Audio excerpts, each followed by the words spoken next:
Welcome back, Mr. Goodberry. The First Star Logistics studio is fully equipped and ready to record.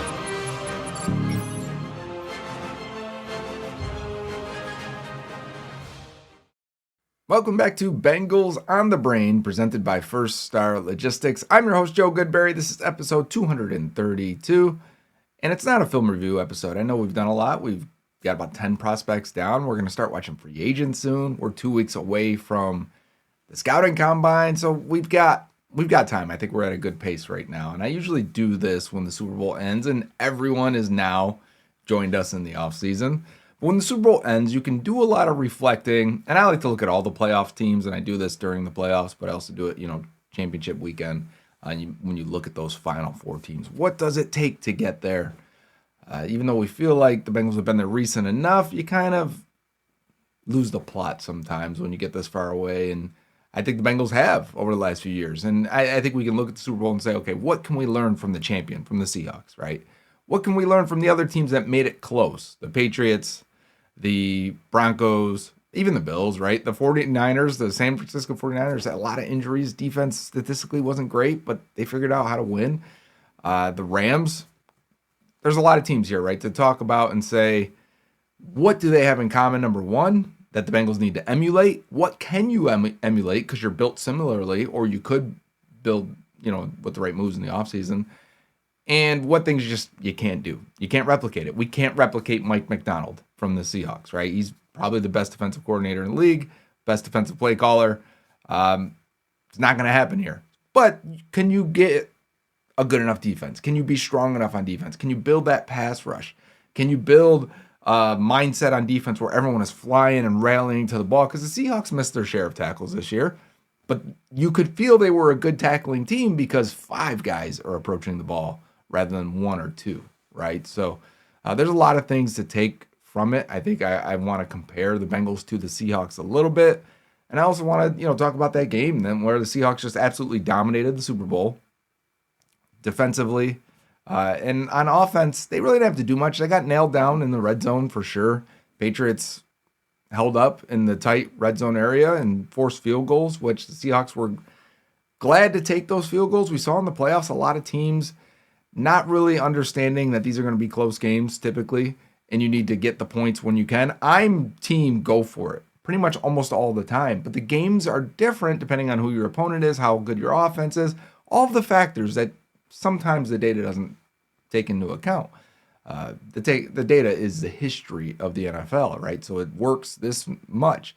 Yeah, okay, well, what if I have a backup quarterback in? Should I be throwing it on 4th and 1 like the Broncos did? No, clearly you shouldn't be. So, sometimes analytics gets blamed for these things when really it's a coach decision that ruins the data at times. But the Seahawks in this game took their field goals, took their points. At one point, they're 4 field goals in, and they're still feeling like they're dominating this game.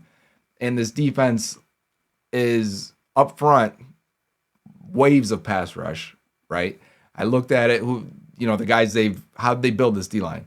They traded for Leonard Williams at defensive tackle. They signed Jaron Reed as a free agent, not this past year. Neither of these happened this past year. But they spent a first-round pick on Byron Murphy at defensive tackle. And they signed Lawrence, DeMarcus Lawrence from the Cowboys was a very good player, was injured last year on the other side of 30. He kind of went under the radar. They got a very good value. When he is on, and he has been this way for the Cowboys for a long time, when he's on, he is a very, very good player. Very good run defender with enough pass rush juice to help you out. And then they throw Boy Mafe at you and Derek Hall, both drafted with premium picks at defensive end. So, they've got the waves up front. They're not impressive all-pro level players. Very good players. Murphy's very good. Lawrence is very good. I like Derek Hall a ton. I'm okay with Boye Mafe, but I don't think he's great. He's a free agent, by the way. But Leonard Williams is still good, but not. He never became a star, right? So that's a good D-line without a star. Something the Bengals could be in that situation. Can they emulate it? Sure, probably could. It's probably time to get that free agent. That if you can get a DeMarcus Lawrence, if you could trade for Leonard Williams type, that would go a long way. You probably need the premium pick of maybe that's the Peter Woods at 10 versus the Byron Murphy that the Seahawks drafted, sure, you can emulate that D-line. And then I for me, the Seahawks defense, if you're trying to get to that, the Seahawks secondary, and I think that's where Mike McDonald comes in. And it's the reason I'm probably scared to sign Kobe Bryant in the offseason, because everyone that plays for McDonald, whether it be with the Ravens or with the Seahawks, their safeties play well. And they do not have the same success when he leaves. We're talking Marcus Williams, Pro Bowl, All-Pro for the Ravens. I thought he was All-Pro level. Definitely Pro Bowl. Fell off soon as he left. Geno Stone fell off as soon as he left the Ravens. Kyle Hamilton hasn't been as impactful. I can still see he's a great player. But I think Mike McDonald would have had him as a Defensive Player of the Year type candidate. And then McDonald goes over to the Seahawks, and immediately Kobe Bryant, a fourth-round pick, looks like a very, very good player. And maybe he is, but he's definitely put in position to make a lot of plays. Ty Okada, who's an undrafted guy, who's made a lot of plays for them. And then Julian Love, who I liked in free agency, former Notre Dame guy. He went like 108th in the draft. This had to be 2019. We had him 51st on our spreadsheet. So Julian Love's a guy I've liked, but a great fit for the Seahawks. And then Nick Immanwori, guy I loved again. They're playing him in the slot hybrid role, dominating. And then Devin Witherspoon, who is a very good prospect, the number one type corner. They tell him to blitz this game. And we see him in coverage. He's a great cover guy. And can we emulate those parts? Can we emulate those pieces? I think you can. Can you sign a Jordan Love in free agency? Julian Love, in free agency? Sure you can at safety. You got to get some of these undrafted guys to hit the Ty Okadas and, that can help you out and be complementary pieces. But can you turn a Kobe Bryant, a fourth-round safety, into a good starter? The Bengals need to figure that out. They need to turn Jordan Battle into a good starter, right? Can you get Dax and DJ Turner to play at that level of flashes of elite playmaking ability while they're still cheap? I think you can. So I don't think you're so far off. What is the biggest difference and the biggest maybe chasm between the Bengals and the Seahawks is probably the defensive play calling, the defensive scheme. But also, I think it's a whole mindset thing. And I said this on Twitter the other night during the Super Bowl. What do the Bengals need to do? Complete shift in your mindset. I think the Bengals operate, run practices, build the team, look at the roster as Joe Burrow, Jamar Chase, T. Higgins, and build from there, which is great because you have those players. If the Seahawks had those players, they'd be building from that as well. But if you wanted to emulate the defensive side, you would have to take camp differently. The Seahawks run one of the hardest camps in the league. They're hitting, they're tackling, they're railing to the ball and finishing plays. The Bengals don't hit our guys. Don't ruin what the offense is trying to do because the offense carries this team. Meanwhile, though, the Seahawks still had a top 10 offense. They had the Offensive Player of the Year. They've got another career year out of Sam Darnold, basically 2 years in a row for him. So shout out to Sam Darnold, especially from a guy who it's a great story. It's one of the best stories we've ever seen at quarterback. So, take a minute there. Darnold doing what he did is tremendous. But they struggled all year to figure out their run game. It ends up being ranked 22nd in the league and I think it was EPA, 23rd in success rate. It got better when Kenneth Walker became the full-time starter, but he's inconsistent. But they had the splash runs. They had the explosive runs. The Bengals got to find more explosive runs, even though they were a pretty efficient run game this past year. But the O-line for the Seahawks, all drafted themselves, all cheap. They're really not paying anyone. I think they extended Cross already. I think it was Cross. But all guys they've drafted or undrafted, Jalen Sundell at center, that are cheap players. So they're not spending a lot on the O-line. They're not investing a lot in tight end, even though A.J. Barner's a solid player, fourth-round pick, had a touchdown in the Super Bowl. Arroyo, who they drafted in round 2, really didn't make an impact this year, didn't do much. We'll see if he develops and becomes that guy. So they didn't spend a premium pick at tight end, but not spending a ton of veteran money there. At receiver, Jackson Smith-Njigba, premium pick, Offensive Player of the Year, very good player, obviously. Not spending a lot on him right now, similar to when the Bengals made the Super Bowl run, right? Not spending a lot at quarterback, not spending a lot at receiver, but you have premium assets invested in them in the form of draft picks. Cooper Kupp not making a ton because he's on the back half of his career. And then they trade, so that's a free agent move. And then they trade for Shaheed at receiver, who adds some speed and punt return, kick return ability. He's a free agent. Not that I want to I think he's going to get paid more than probably what he's worth, but he definitely brings a speed and deep element and great special teams to you. I think my point there is I think you could emulate and be at the same level on offense, if not better, because they are very scheme heavy. They're going to lose Clint Kubiak. We'll see how that affects them all. But very Shanahan style, under center, West Coast play action, trying to get these matchups that allow their players to make plays for them. But it's a lot of schemed up stuff. So could you have a better offense than what the Seahawks did? Of course you could.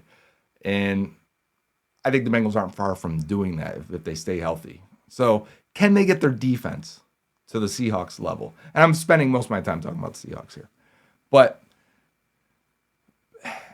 I find that hard if I don't think Golden can be Mike McDonald, right? And not many people can be. So I don't want to hold it to that standard. But can Golden get you to a top 12 defense? Yeah, maybe. And it would probably take, hitting on Caleb Downs or something, or David Bailey. This next pick, this 10th pick, if it's a defensive player, needs to be one of your stud players. Even if it's a Jermod McCoy at corner, if he's playing like Christian Gonzalez or Devin Witherspoon for each of these teams, Patriots also, young corner.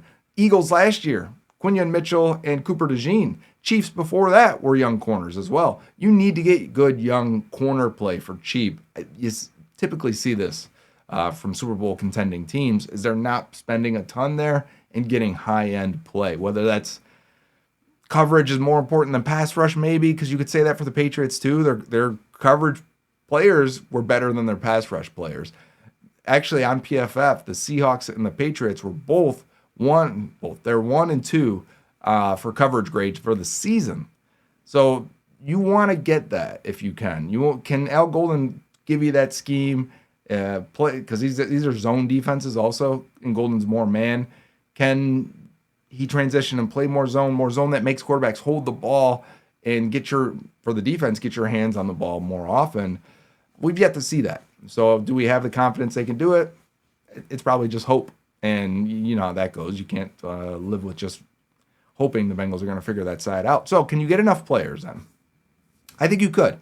There are 2 DNs away from having a similar edge pass rush. So if we were to say Murphy and Shamar Stewart on the team, is that a Joseph Osai? Is it a Trey Hendrickson? Which is a whole conversation. Is it Arnold Ebiketie? Is it Boye Mafe? Is it Adafe Owe? There's a bunch of free agents at DN, guys you can throw in. I mean, Jadeveon Clowney was still producing, right? You can find these guys all throughout free agency. There's actually a lot. We've had strong defensive end draft classes, and the result is free agency has an abundance of edge rushers. They're out there, and you can get them for fairly cheap, especially if you're looking for rotational guys. And if you want to have a 4-man rotation at the end, I'd be for that. Like if you say we don't want to keep Trey and his $30 million, let's just say, whether that's via tag or extending him. If you say we're done with Trey, we want to move on. Well, then find me 2 guys to go with Shamar and Myles Murphy. Don't just go get me one Joseph Osai and say we're going to draft a guy in round 3. That doesn't feel like enough. To me, it would have to be go find me 2 veteran DNs to offset that cost. Maybe you don't spend $30 million. Maybe it's not 15 on 2 guys. Maybe it's 15 on one and 5 on the other. And these 4 are gonna be our DNs, and that's a roster. That's how we're gonna attack that edge position. They're probably further away at the defensive tackle spot. Could BJ Hill and TJ Slayton give you similar to the depth the Seahawks have with like Leonard Williams and Jaron Reed? Yeah, I think you could get similar to that. The difference is the Byron Murphy, who is athletic, strong, their best pass rusher, can move him around and give you quality play at all different alignments. The Bengals are missing that guy. So that's why I still keep coming to the best way to probably find that is in the draft, whether that's first, second, third round, hitting on a guy, probably first, second round, to be honest, if you want him to really be an impact player. But does that guy impact it and have that impact year 1? Unlikely. Rookie DTs usually need a year. So the Bengals are probably going to have to dip into free agency, hope for a development of Chris Jenkins while also drafting a defensive tackle. That's going to be a tough room to navigate, I think, this offseason. But I definitely think they're going to attack that D-line. The way Duke Tobin's talking about, I want pass rush, we need defensive line help.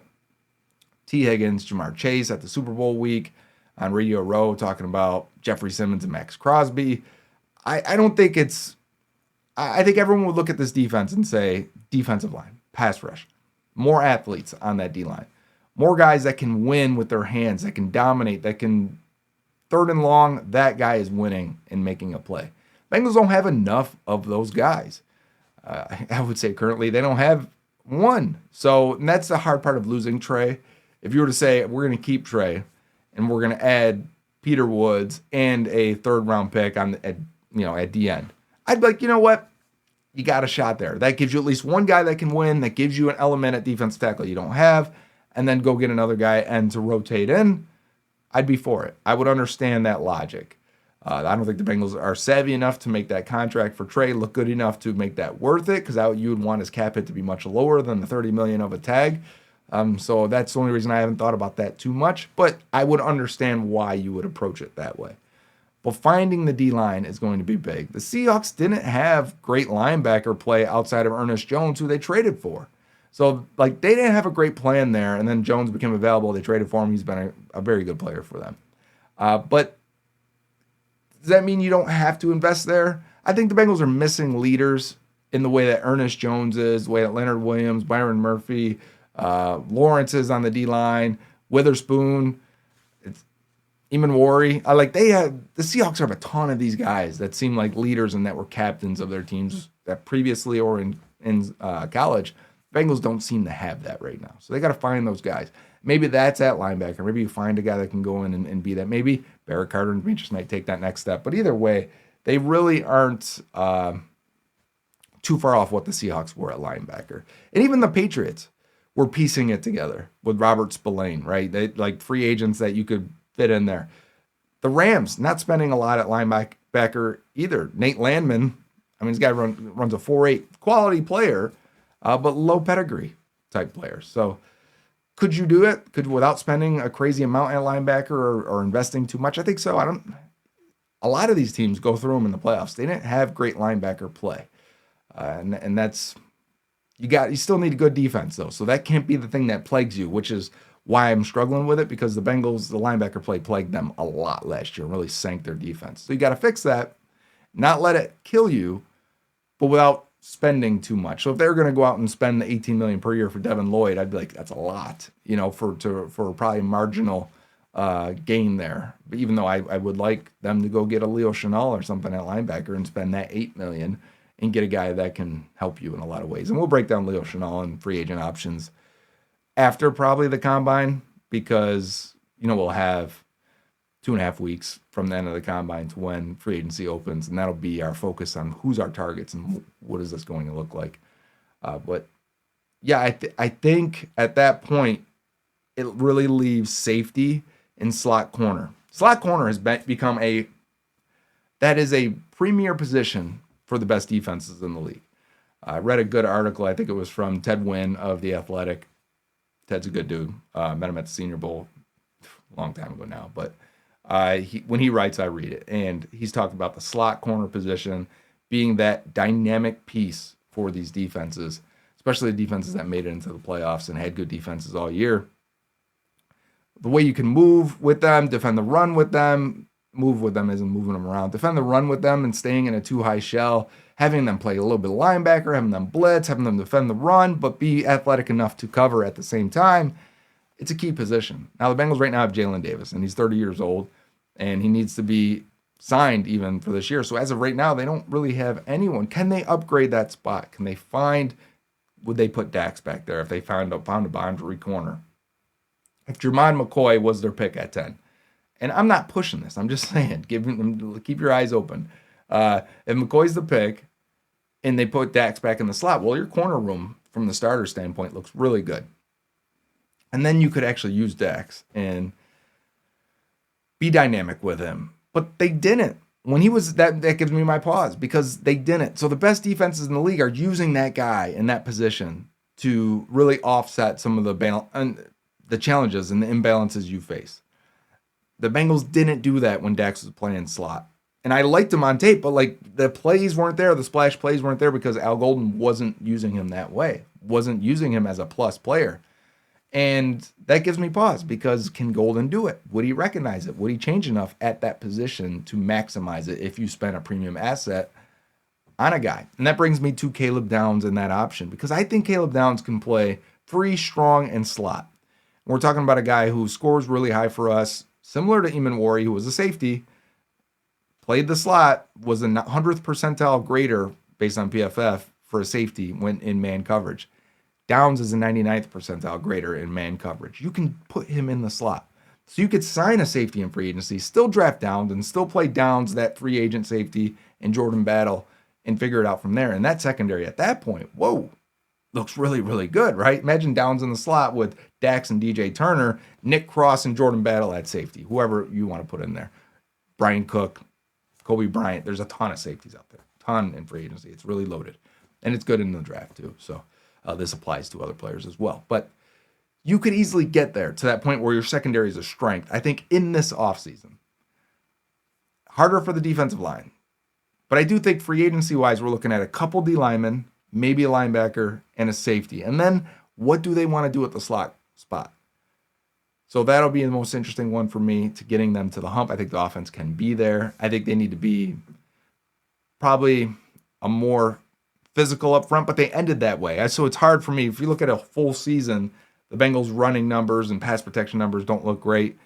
But towards the end of the year, it looked like what we thought or hoped it would be on the offensive side. And I think they can get back to that in a lot of ways. And so when I look at the final four teams in the NFL this year, and I'm looking at things that Bengals need to get better at.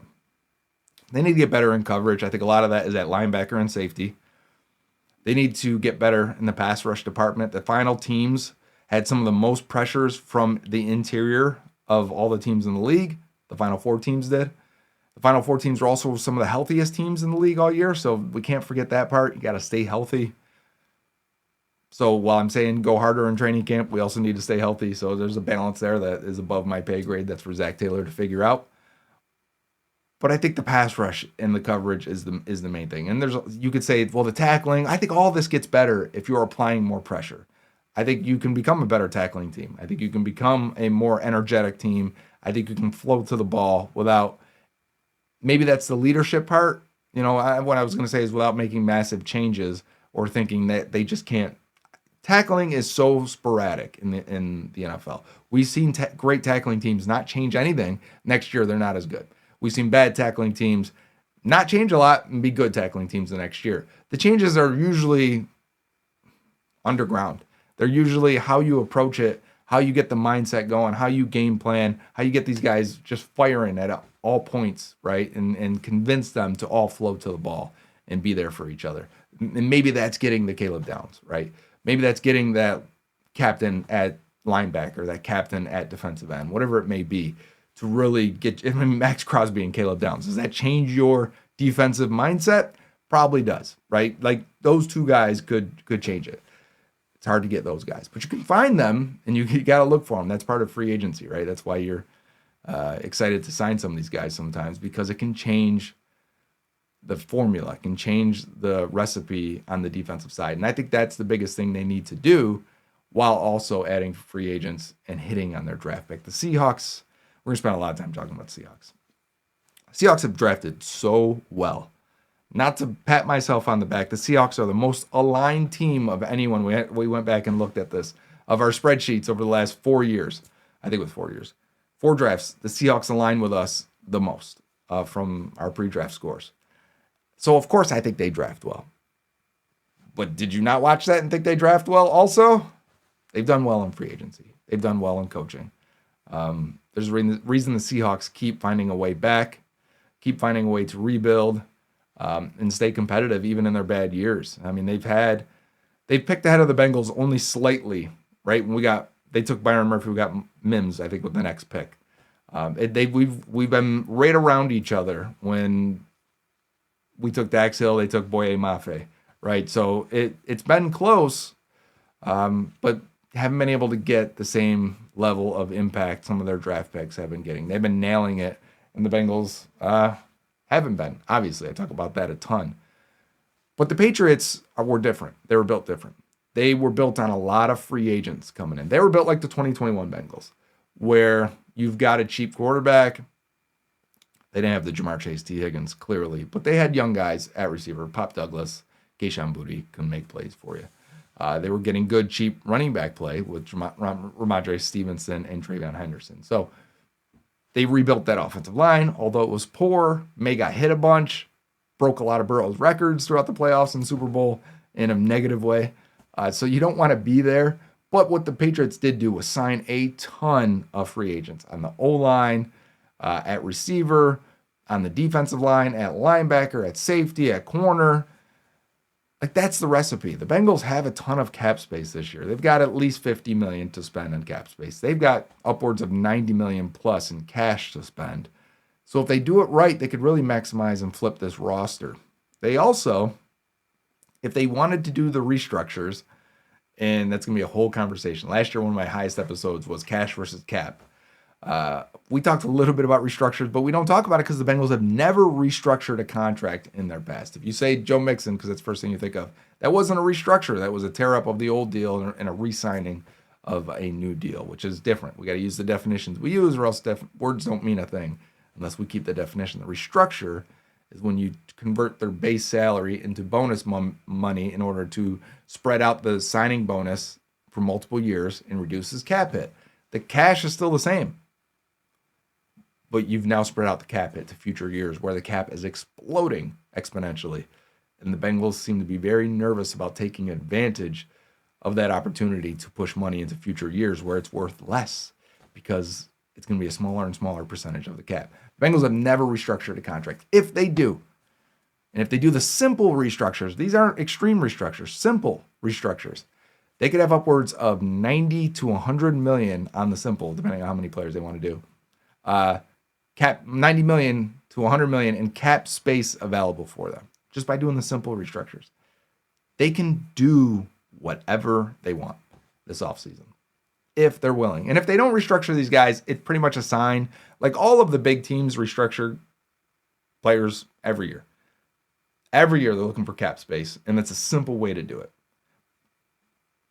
The Bengals aren't willing to do that. They've never done it before. So if they don't, it's a sign that they aren't trying to compete in the way that everyone else is. If they do these things, that would be awesome. That would be a boost to my psyche and how I look at this offseason.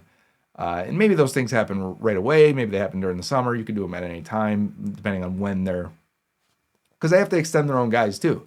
If they want to extend DJ Turner, Dax Hill, Chase Brown, that'd be a good time to restructure and then use that money for that, right? You could do one simple restructure of Joe Burrow and pay for that. You could restructure half of the guys and tag Trey Hendrickson, and it would be a net zero on the cap hit. You could do all of these things. And then you attack the draft. You attack free agency first, then the draft.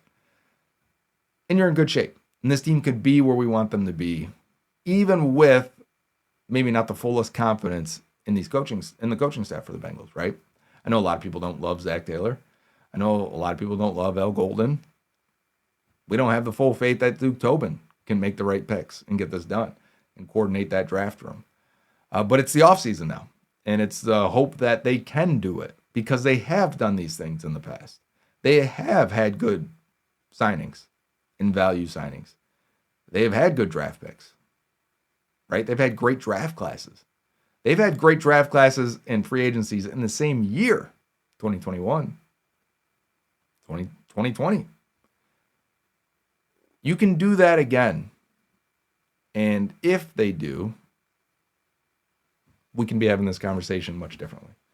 We could be one of those teams that make it to the end. But I think, number one is mindset and believing that the defense can carry you through some games, which takes pressure off your offense, which puts you in a different... I always think of that 49ers game in 2023, right before Burrow got hurt.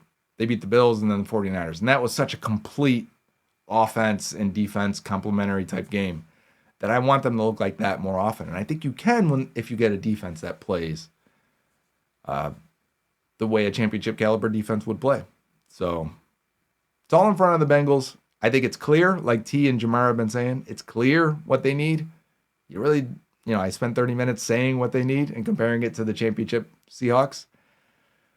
But it is clear. And you can get it done. And I'm excited to see if they do. Because if they don't, I don't know how much more I can take. But because they have so many resources, I will be here to guide you through it and review it and watch the tape on these players. Because it's just math. At the end of the day, even if you don't have a lot of faith in this team, it is math. They need to spend a certain amount of cap space. They need to spend a certain amount of cash. And that amount should bring in 4 to 6 new starters, depending on how big fish they want to go. And if that's the case, and if they hit on those guys, we're in good shape. Also signed Dalton Reisner. Until next time on Bengals on the Brain, presented by First Star Logistics. Hoo day.